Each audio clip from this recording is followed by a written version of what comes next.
Hello दोस्तों। तो आज हम एक नया लेक्चर फिर से रिकॉर्ड करने जा रहे हैं डी एंड एफ ब्लॉक का। आज हम पढ़ेंगे basically oxidation state, melting point वगैरह पढ़ेंगे। तो सबसे पहले हेडिंग लगाते हैं oxidation state.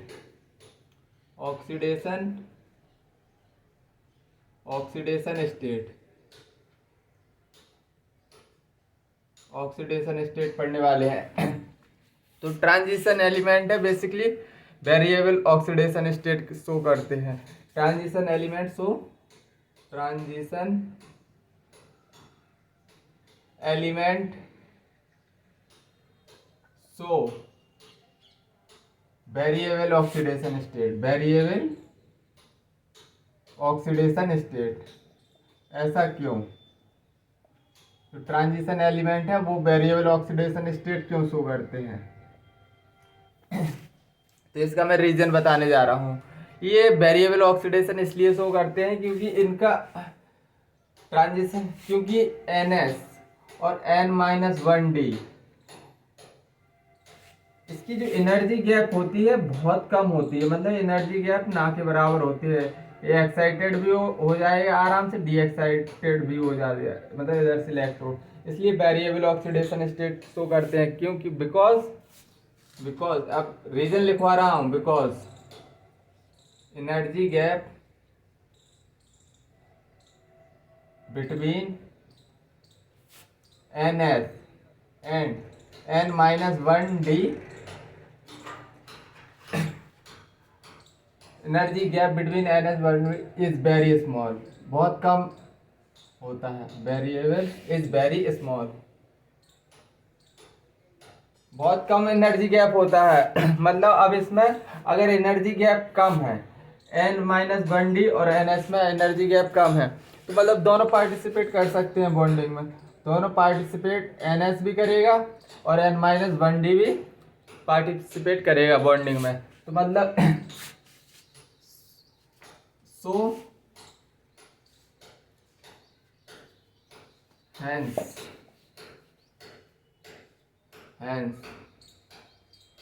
NS and N-1D both participate in bonding.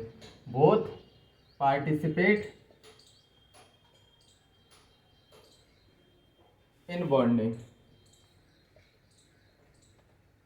दोनों पार्टिसिपेट करेंगे बॉन्डिंग में। आप समझ में आया?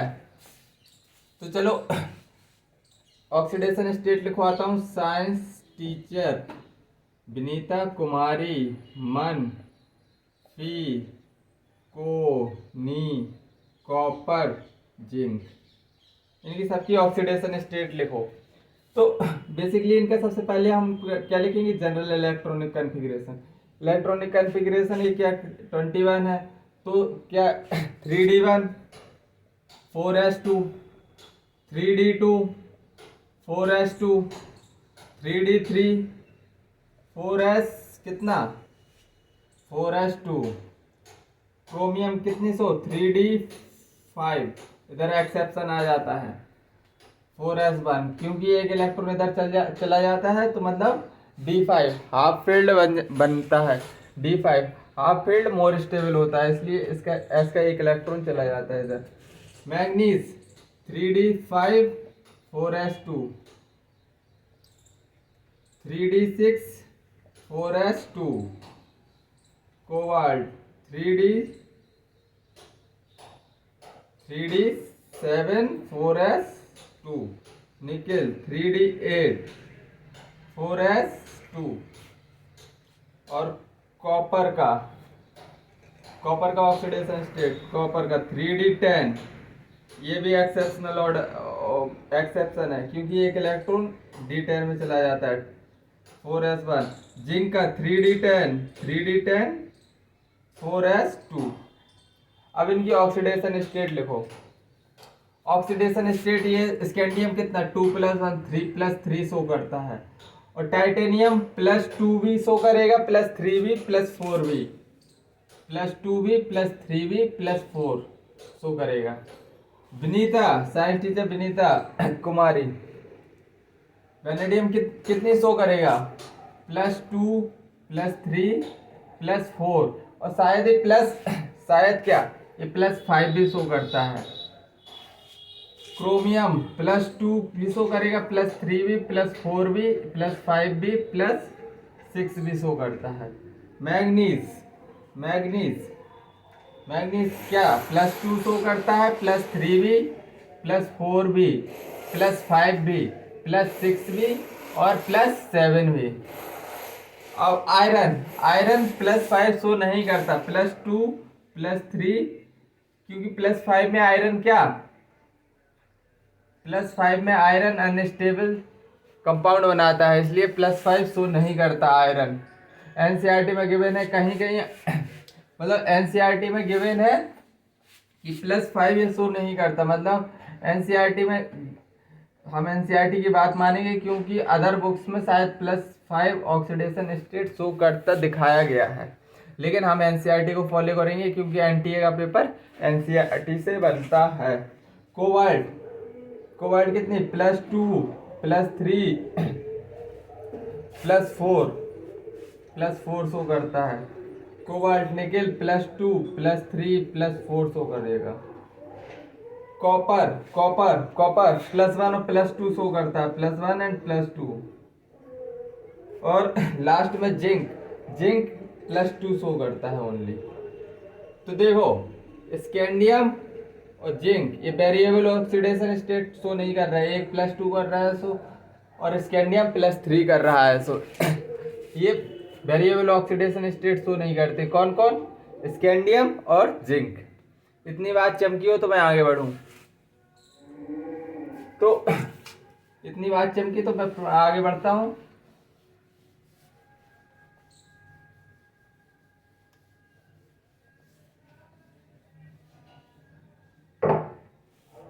तो highest oxidation state in 3D series बताओ। Highest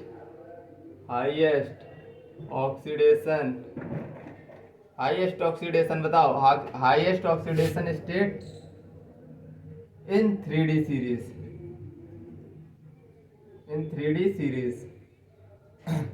highest oxidation state 3D series में क्या शो करेगा?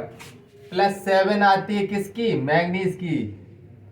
ये याद रखना है, एक स्टार पॉइंट। दूसरा मतलब highest oxidation state in transition element +7 तुमको मैंने लिखवा दिया, लेकिन ट्रांजिशन एलिमेंट +8 भी शो करते हैं। Highest oxidation state highest star point है सब। हाईएस्ट ऑक्सीडेशन स्टेट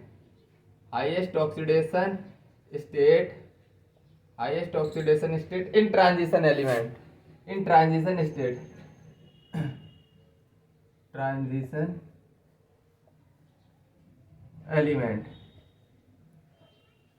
तो इसमें दो कंपाउंड है जो +8 शो करेंगे। ट्रांजिशन स्टेट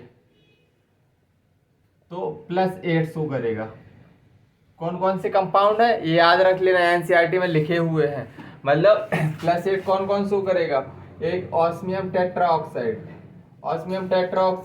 और एक दूसरा रोनियम टेट्राऑक्साइड। ये दो कंपाउंड है जो +8 शो करते हैं। देखिए तुम अगर 3D सीरीज में पूछोगे तो क्या मैग्नीज +7 शो करेगा। चलो इतनी बात समझ में आई हो तो आगे बढ़ते हैं। आगे क्या बढ़ते हैं क्वेश्चन इस पे कैसे बनते हैं, मतलब अब हमने ऑक्सीडेशन स्टेट पढ़ा है तो क्वेश्चन इसमें कैसे बनेंगे। तो क्वेश्चन देखते हैं। Find relative stability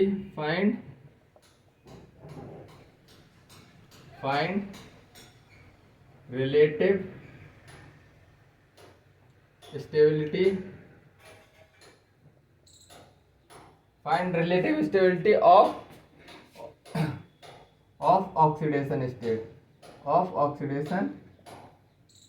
find relative stability of oxidation state।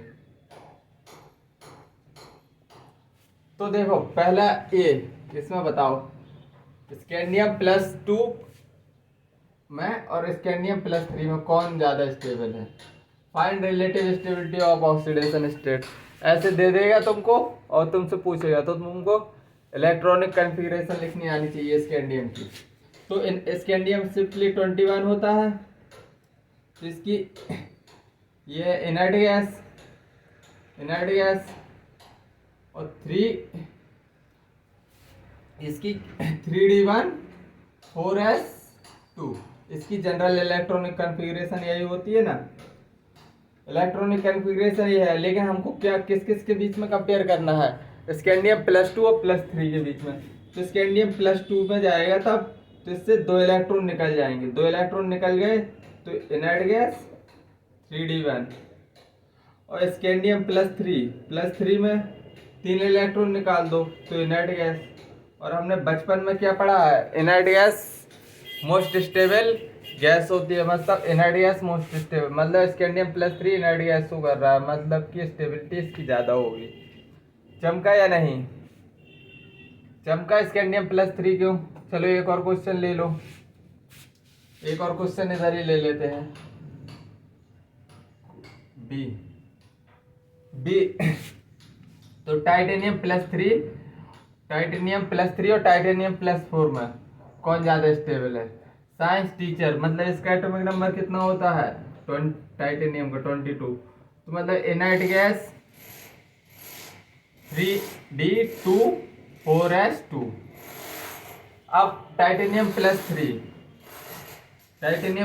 की लिखेंगे, टाइटेनियम +3, 3 इलेक्ट्रॉन उड़ा दो, 3 इलेक्ट्रॉन उड़ा दिए तो इनर्ट गैस आएगा और 3d1 आएगा। अब टाइटेनियम +4, 4 इलेक्ट्रॉन उड़ा दो, टाइटेनियम +4 में 4 इलेक्ट्रॉन उड़ा देंगे तो 2 2 4 इनर्ट गैस बनेगी। और हमने बचपन में क्या पढ़ा है, बचपन में हमने सीखा है कि इनर्ट गैस ज़्यादा स्टेबल होती है। 2 क्वेश्चन हो गए। चलो और अभी तुमको समझ में नहीं आया हो तो चलो और समझाता हूँ।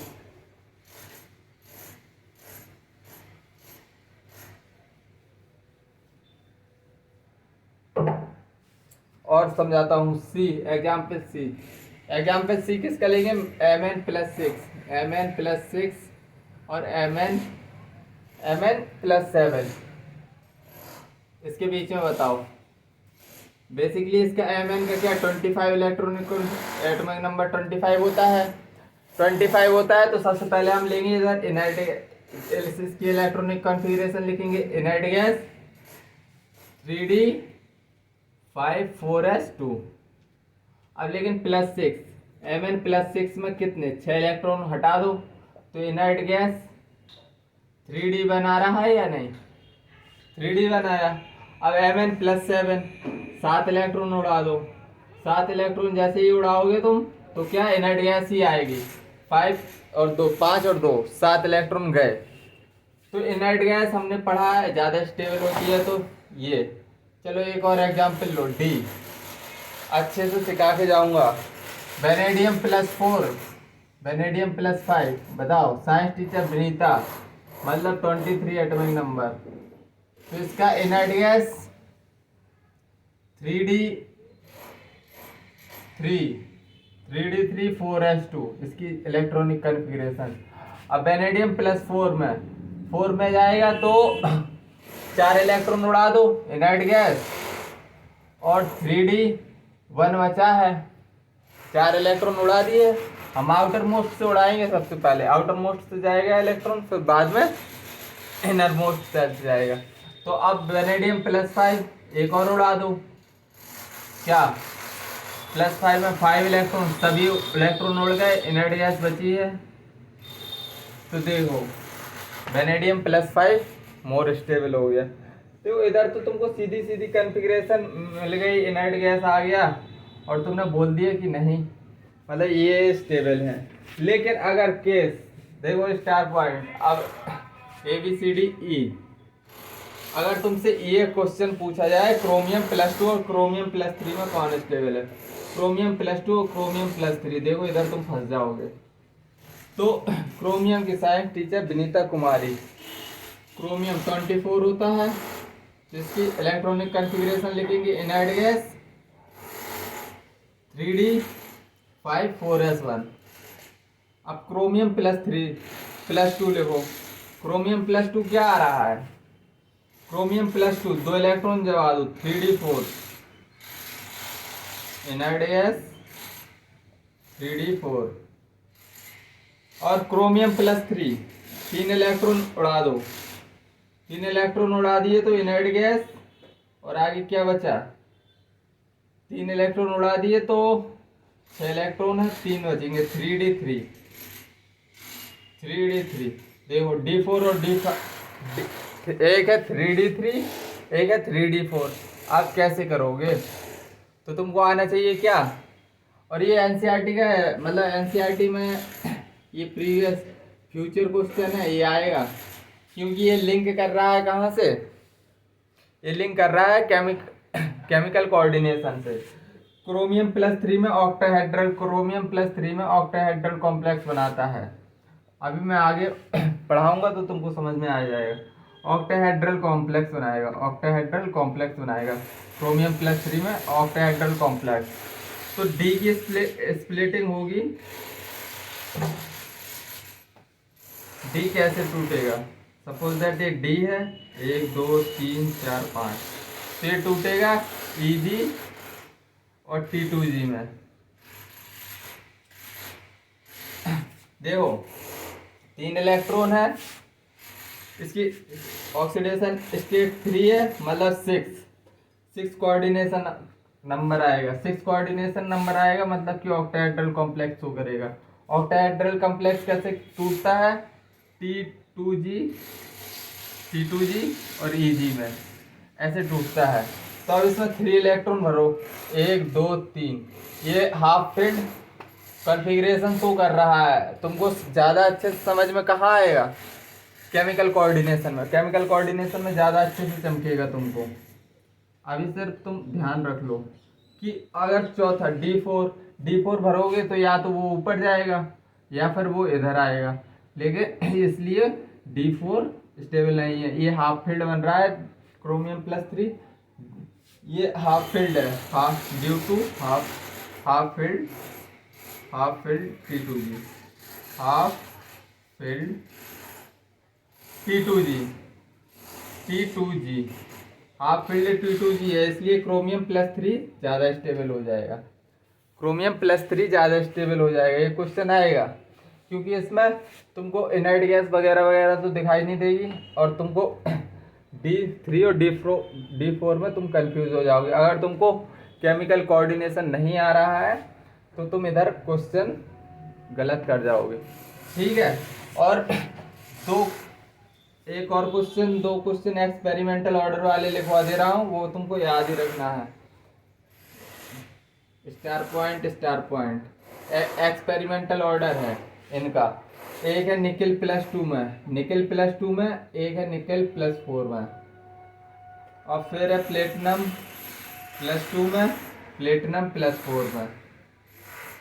तो देखो निकल प्लस 2 ज़्यादा स्टेबल रहेगा, इधर प्लेटिनम प्लस 4। ये क्या है, एक्सपेरिमेंटल डाटा है, एक्सपेरिमेंटल ऑर्डर आया है, तुमको डायरेक्ट याद रख लेना है। और क्वेश्चन इधर ही से बनेगा, क्वेश्चन बनेगा कहाँ, इधर ही से। एक्सपेरिमेंटल ऑर्डर है क्योंकि ये एक्सपेरिमेंटल ऑर्डर है। इतनी बात चमकी या नहीं, इतनी बात चमकी या नहीं, तो चलो आगे बढ़ते हैं।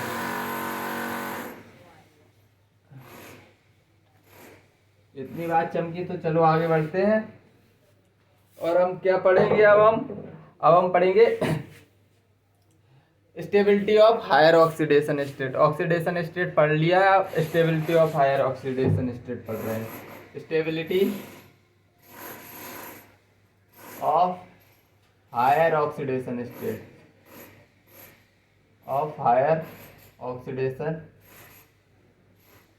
Stability of higher oxidation state. तो देखो, तो ट्रांजिशन एलिमेंट है basically, higher oxidation state show करते हैं, लेकिन किसके साथ, transition element show, transition element show higher oxidation state, higher oxidation state किसके साथ, बट ओनली विथ दो कंपाउंड के साथ करते more electronegative element, but only with more electronegative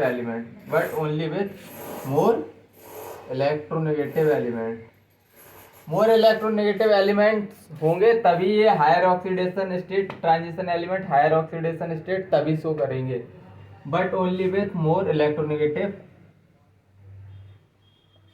element. NCERT की सीधी सीधी लाइन है, मैं लिखवा रहा हूँ, मतलब सीधी सीधी लाइन है।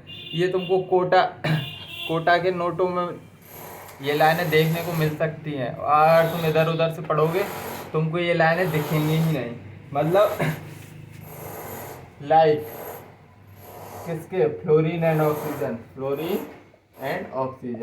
अब देखो इसके कंपाउंड कुछ बताऊं, MnO4 माइनस, CrO4 माइनस।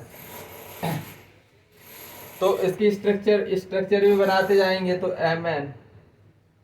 अच्छा, इसकी ऑक्सीडेशन स्टेट तो पहले बताओ, क्रोम MnCrO4 Cr2O7 -2 MnF4। तो इसकी ऑक्सीडेशन स्टेट निकालना आता है तुमको? ऑक्सीडेशन स्टेट कैसे निकालते हैं, इसको X मान लेते हैं। हमने फिजिकल में अच्छे से सीखा था। इसको X मान लिया। ऑक्सीजन कितने हैं, 4 है, -2 = -1, तो कितनी निकल के आई, X बराबर 4 2 6, 4 दूनी 8, उस साइड जाएगा +7, तो मैग्नीशियम +7, मतलब हायर ऑक्सीडेशन स्टेट शो कर रहा है। क्रोमियम का देखो, क्रोमियम को X मान लो। ऑक्सीजन कितने हैं, 4, एक ऑक्सीजन पर -2 चार्ज होता है = -1, क्योंकि ओवरऑल चार्ज है -1, माइनस का चार्ज है, तो X बराबर कितना निकल के आएगा, +7, मतलब क्रोमियम के पास भी +7 चार्ज है। चलो क्रोमियम +2 का देखो, क्रोमियम +2 का तो 2x मान लो, क्रोमियम का निकाल रहे हैं हम, 2x मान लो। 7 ऑक्सीजन है, पर ऑक्सीजन पे -2 चार्ज होता है = -2, 2x = 2x + -14 = -2, तो 2x कितना निकल के आया, उस साइड जाएगा 12, x बराबर +6 निकल के आया, मतलब chromium +6 higher oxidation state show कर रहा है। Mn को मान लो X +4 × 1, और फ्लोरीन एक ही शो करे, ऑक्सीडेशन स्टेट 1 शो करता है, तो X बराबर कितनी आ गई, -1 शो करता है फ्लोरीन, -1, तो 4 निकल के आएगी, +4। ऐसे ऑक्सीडेशन स्टेट निकालते हैं। अगर कहो तो इनकी स्ट्रक्चर भी बनवा के बता दूं, चलो स्ट्रक्चर भी बनवा दे रहा हूँ, हटाओ।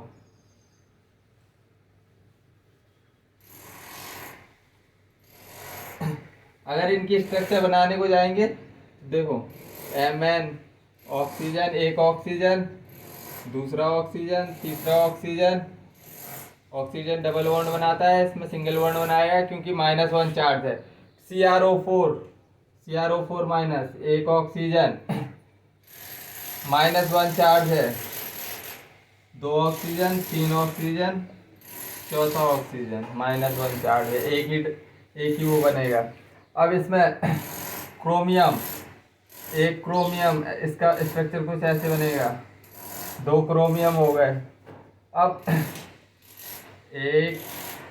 अब कितने, 1 2 3 4 5 ऑक्सीजन, 7 ऑक्सीजन बनाना है, -1 MnF4 माइनस की इसकी स्ट्रक्चर कैसे बनेगी, 1F 2F 3F 4F। इसकी स्ट्रक्चर MnF4 की स्ट्रक्चर कुछ यूँ आएगी। तो ये सब तुमको समझ आ रहा है, तो चलो इस पर कैसे क्वेश्चन बनते हैं।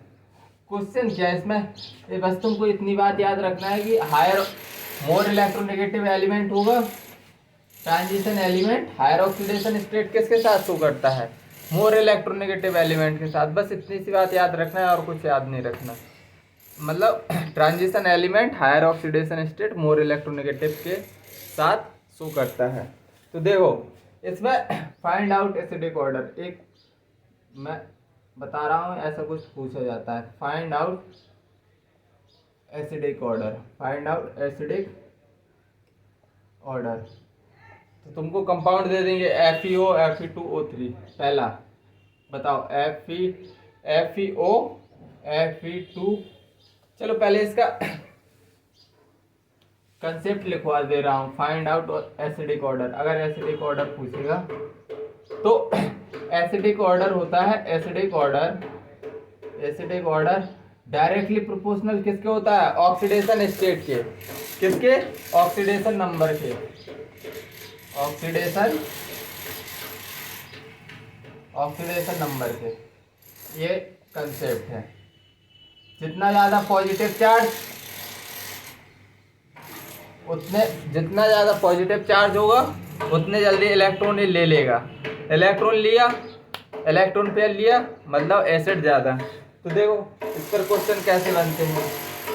ए FeO Fe2O3। दूसरा क्वेश्चन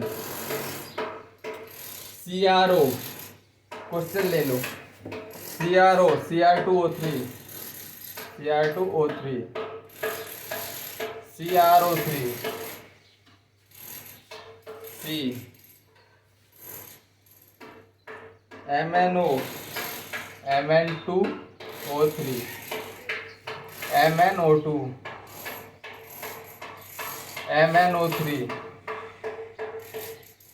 और Mn2O7। अब इसमें तुमको क्या बताना है? एसिडिक स्ट्रेंथ बतानी है, फाइंड आउट एसिडिक ऑर्डर। तो इसका चार्ज +2 आएगा, ऑक्सीजन इसमें निकाल लो, 2x +3 -2 चार्ज =0 है। तो 3 दूनी 6, मतलब 3 दूनी 6 +3 निकल के आएगा, +3। जिसके पास चार्ज ज्यादा उसकी एसिडिक स्ट्रेंथ ज्यादा। अब इसमें ऐसे ही इसका निकालोगे, इसका +2 आएगा, इसका +3 आएगा चार्ज, और इसका +6 आएगा। तो एसिडिक ऑर्डर कैसे जाएगा? जिसके पास ज्यादा पॉजिटिव, ऑक्सीडेशन नंबर जिसका ज्यादा उसकी एसिडिक स्ट्रेंथ ज्यादा। ऐसे इसमें देख लो, इसमें Mn +2 शो करेगा, इधर +3 शो करेगा, इधर +4, इधर +6, इधर 7 दूनी 14, 14 से 2 +7। तो एसिडिक स्ट्रेंथ कुछ ये रहेगी। अब देखो इतनी सब कुछ हो गया। अब इसमें थोड़ी एक्स्ट्रा पॉइंट देखो ये एसिडिक करेक्टर सबसे ज्यादा शो करेगा। एसिडिक एक्स्ट्रा है, ये एम्फोटेरिक शो करेगा, एम्फोटेरिक। और ये सबसे कम एसिडिक है, मतलब ये बेसिसिटी शो कर रहा है, बेसिक है। और इसी तरह से इसमें देखो +2 Mn+7 में एसिडिक होगा, एसिडिक। Mn+6 में एसिडिक होगा, और इधर Mn+4 में एम्फोटेरिक, मतलब एसिड बेस की तरफ दोनों बिहेव करेगा। अब ये लोअर ऑक्सीडेशन स्टेट आ गई, तो ये बेसिक नेचर शो करेगा, बेसिक। इतनी बात चमकी हो तो बताओ, इतना सब समझ में आ गया? क्वेश्चन बस ऐसे ही बनते हैं।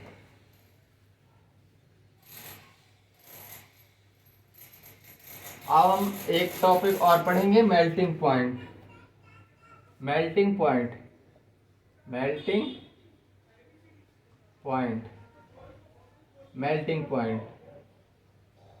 ट्रांजिशन एलिमेंट होते हैं, बेसिकली मेटल होते हैं, तो मेटेलिक कैरेक्टर शो करेंगे।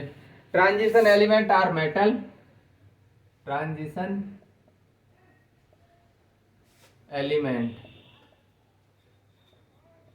Element are metal,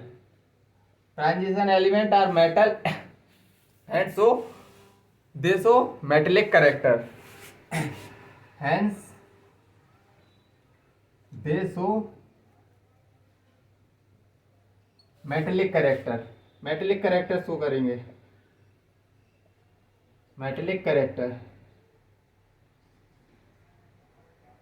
transition element metal है तो मेटेलिक कैरेक्टर शो करेंगे। अब देखो इसमें अगर स्ट्रॉन्ग मेटेलिक बॉन्ड है, स्ट्रॉन्ग मेटेलिक जिसका स्ट्रॉन्ग मेटेलिक बॉन्ड है, स्ट्रॉन्ग जिसका भी स्ट्रॉन्ग मेटेलिक बॉन्ड है, स्ट्रॉन्ग मेटेलिक बॉन्ड है, तो वो क्या करेगा, उसकी मेल्टिंग पॉइंट क्या रहेगी, हाई, सबसे ज्यादा मेल्टिंग पॉइंट पढ़ रहे हैं बेसिकली हम। तो जिसका स्ट्रॉन्ग मेटेलिक बॉन्ड है तो डायरेक्टली प्रोपोर्शनल किसके, उसकी हाई मेल्टिंग पॉइंट होगी। अगर स्ट्रॉन्ग मेटेलिक बॉन्ड है तो हाई मेल्टिंग पॉइंट होगा। अगर लो मेल्टिंग पॉइंट है, लो मेल्टिंग पॉइंट है, लो मेटेलिक बॉन्ड, लो मेटेलिक बॉन्ड है तो ये क्या है, लो मेल्टिंग पॉइंट शो करेगा, low melting point, low melting point show करेगा। तो देखना इधर से कंक्लूजन क्या निकालते हैं, जो metallic bond depend on number of unpaired electron. Metallic character कौन शो करेगा, number of unpaired electron. Suppose that एक सीट है, इसमें number of electron, unpaired electron जितने ज्यादा है उतना ज्यादा ये मेटेलिक कैरेक्टर शो करेगा। तो ये कंसेप्ट है। तो मतलब मैं लिखवा रहा हूं, metallic bond depend on number of metallic bond, metallic bond depend on number of unpaired electron, number of depend on number of unpaired electron, unpaired electron, number of unpaired electron. तो इसमें सीधा कंसेप्ट लिख लो ना और डब्बे में बंद कर लो, इसमें स्टार लगा लो, डायरेक्ट स्टार लगा लो। क्या मेटेलिक बॉन्ड देखना है, मेटेलिक बॉन्ड, मेटेलिक बॉन्ड देखना है हमको, तो हम किसके directly proportional to number of unpaired electron, unpaired, number of unpaired electron, number of unpaired electron के बराबर हो, डायरेक्टली प्रोपोर्शनल रहेगा। तो देखो एनसीईआरटी की लाइन है और मतलब इससे क्वेश्चन पूछा गया है, जेई में पूछा गया है। तो देखो अभी मैं एक बात बता रहा हूँ तुमको, बहुत मतलब स्टार पॉइंट लिखवा रहा हूँ, स्टेटमेंट वाइज क्वेश्चन करवा रहा हूँ। जेई में भी क्वेश्चन आ चुका है। स्टेटमेंट वन, स्टेटमेंट वन देखो अब तुमको चमक जाएगा। इतना तो तुमको समझ में आ गया कि metallic bond number of unpaired electron पर शो, जितना ज़्यादा नंबर ऑफ अनपेयर्ड इलेक्ट्रॉन होगा उतना ज़्यादा क्या, मेटेलिक बॉन्ड होगा। और जितना ज़्यादा मेटेलिक बॉन्ड जितना स्ट्रॉन्ग मेटेलिक बॉन्ड होगा उतनी ज़्यादा उसकी मेल्टिंग पॉइंट होगी। तो देखो डी ब्लॉक एलिमेंट है, statement one, D block element have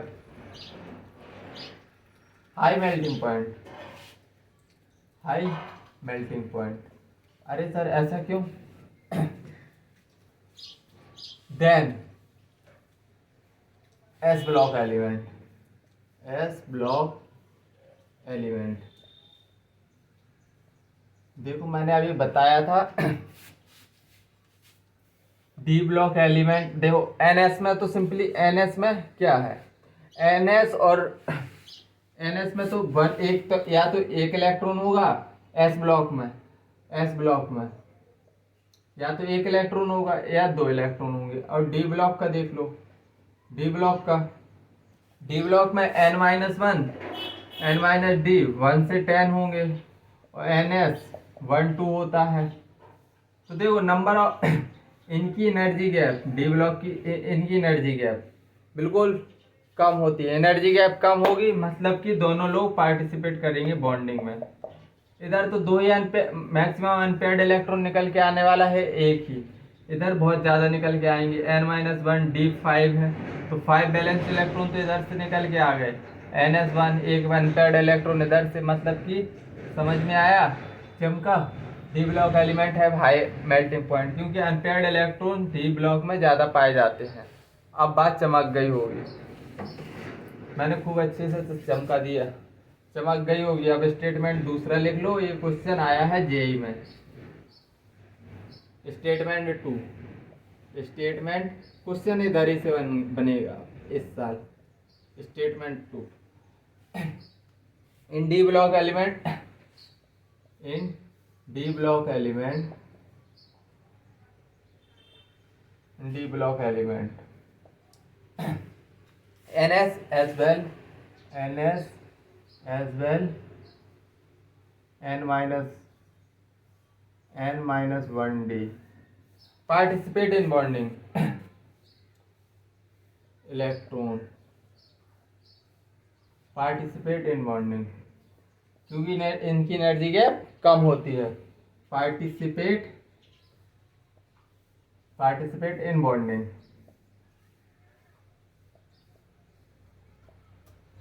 जबकि but in S block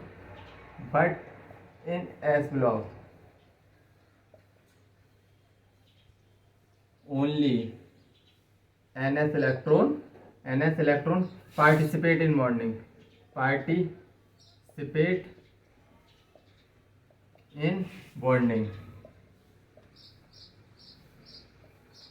इसमें केवल क्या NS इलेक्ट्रॉन ही पार्टिसिपेट करेंगे, किसमें? बॉन्डिंग में। अब देखो मैं समझा चुका हूँ, लिखो अभी। डी ब्लॉक एलिमेंट के पास हाई मेल्टिंग पॉइंट क्यों होता है? क्योंकि NS और n-1D में एनर्जी गैप बहुत कम होता है, और ये दोनों पार्टिसिपेट करते हैं किसमें?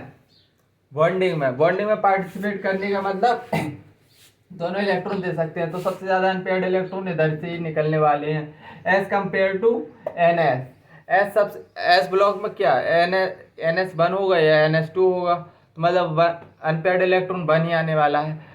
अनपेयर्ड इलेक्ट्रॉन 1 आने वाला है, इसका मतलब इसमें तो डी ब्लॉक में तो अनपेयर्ड इलेक्ट्रॉन हाईएस्ट 6 हो जाएंगे, क्योंकि अगर 3D 5 होगा और 4s1 तो 5 इलेक्ट्रॉन इसके हो गए अनपेयर्ड, 1 2 3 4 5, और एक हो जाएगा इसका, मतलब 6 बैलेंस इलेक्ट्रॉन 6 अनपेयर्ड इलेक्ट्रॉन निकल के आने वाले हैं, मतलब इसकी ज़्यादा ही मेल्टिंग पॉइंट होती है इसीलिए।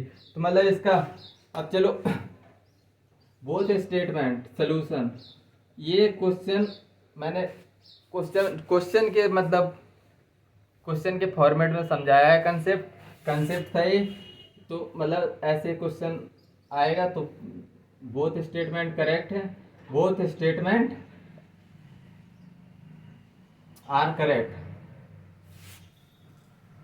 और विथ करेक्ट एक्सप्लेनेशन, इसका एक्सप्लेनेशन भी सही है, with correct explanation correct explanation के साथ। और देखो हाईएस्ट मेल्टिंग पॉइंट अगर पूछता है किस में? डी ब्लॉक में, तो क्रीम मुहासों वाली। और लोएस्ट मेल्टिंग पॉइंट पूछता है, लोएस्ट मेल्टिंग पॉइंट, क्योंकि इधर lowest melting inert zinc cadmium mercury, क्योंकि इसमें कोई अनपेयर्ड इलेक्ट्रॉन होता ही नहीं है। जिंक कैडमियम मरकरी देखो इसका जैसे 3D 10 4s2 आता है, मतलब देखो 10 इलेक्ट्रॉन है, सभी डब्बा फुल फिल है, मतलब 1 2 3 4 5 6 7 8 9 10, और इधर 2s, मतलब कोई अनपेयर्ड इलेक्ट्रॉन है। ऐसे 4D10 4s 5s2, मतलब सभी पेयर्ड है, कोई अनपेयर्ड नहीं है, मतलब कि लोएस्ट मेल्टिंग पॉइंट कौन शो करेगा? Zinc cadmium mercury. अब इसका केस देख लो, क्रीम मुहासों वाली, साइंस टीचर विनीता कुमारी, 3D 5 4s1 आता है, 1 2 3 4 5, एक ये इलेक्ट्रॉन बैलेंस 6 बैलेंस इलेक्ट्रॉन आ रहे हैं, मतलब 6 balance electron highest unpaired electron है, इसलिए हाईएस्ट मेल्टिंग पॉइंट शो करेगा। हाईएस्ट मेल्टिंग पॉइंट शो कौन करेगा? क्रीम मुहासों वाली। ये दो कंसेप्ट हैं, इधर से क्वेश्चन पूछेगा, या तो स्टेटमेंट वाइज क्वेश्चन पूछ लेगा या क्वेश्चन इधर से पूछ लेगा मेल्टिंग पॉइंट से। बस इतनी, यही स्लाइड ज़्यादा इंपॉर्टेंट है मेल्टिंग पॉइंट के बेसिस पर। बस इतना याद रखना है, metallic bond number of unpaired electron पर डिपेंड करता है, और जितना ज़्यादा अनपेयर्ड इलेक्ट्रॉन उतनी ज़्यादा मेटेलिक बॉन्डिंग। इतनी बात समझ में आई? तो चलो आज का लेक्चर इधर ही समाप्त करते हैं, तब तक के लिए बाय, जय हिंद।